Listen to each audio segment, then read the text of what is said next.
بسم الله الرحمن الرحيم الحمد لله رب العالمين والصلاة والسلام من لا نبي بعده بالهانتي من مeel kasta aad joogtaan ummadda Soomaaliyeed waxaan ku salaamayaa salaanta naxariista iyo nabadgelyada ah ee dadka muslimiinta ay isku salaamaan ee kor ku xusay meel kasta aad joogtaan ba waxaan ka codsanayaa in channelka Samawada Media aad subscribe saartaan oo like iyo share iyo comment ay isku dartaan intaas waa codsi inta kadib waxaan leeyahay ciid mubaarak ciidul saciid تقبل الله منا ومنكم صالح الأعمال وعن سو عيدني أما وعن سو صوني بشي رمضان بركة سنيد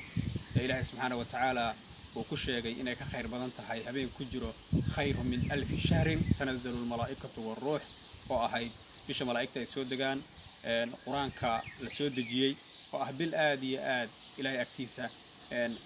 شرف عليه وأمد المسلمين تنا الواجب عليه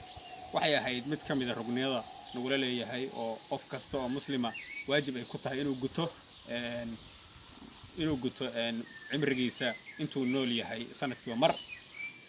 مركا إلهي هنجا أقبله يعني له هاي وحن ومدة الصومالية قدر دار ما يعمل كاستو جوجان بتكاف صومالي كوهالله إن كود دالان نبت جليدا عاونات دا هور مركا في إن ودن كودا إلستان أو كفكران مستقبلك عرور توضي يجبا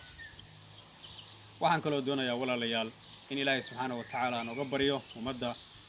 muslimiinta iyo caalamka dhanba aaba u ka durqaado cudurkan musiibada ah ee dunida dhan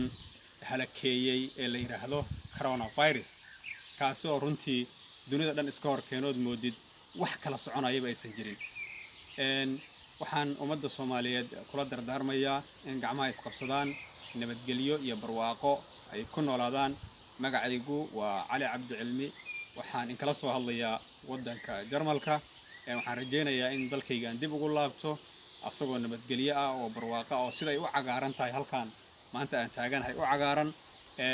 oo nabadgelyo oo barwaaqo ah dhamaantiinba waxaan in ku salaamayaa mar kale salaanta islaamka waxaan idin soo hibeenayaa ubaxaasi aan gacanta ku wada maadaama ay tahay maalin lagu weyn oo maalin ciid ah dhamaantiin ummadda muslimiinta gaar ahaan Soomaali ubaxa iga gudooma waad mahadsantiin السلام الله عليكم ورحمة الله وبركاته إلى كل انتظام نبت قليو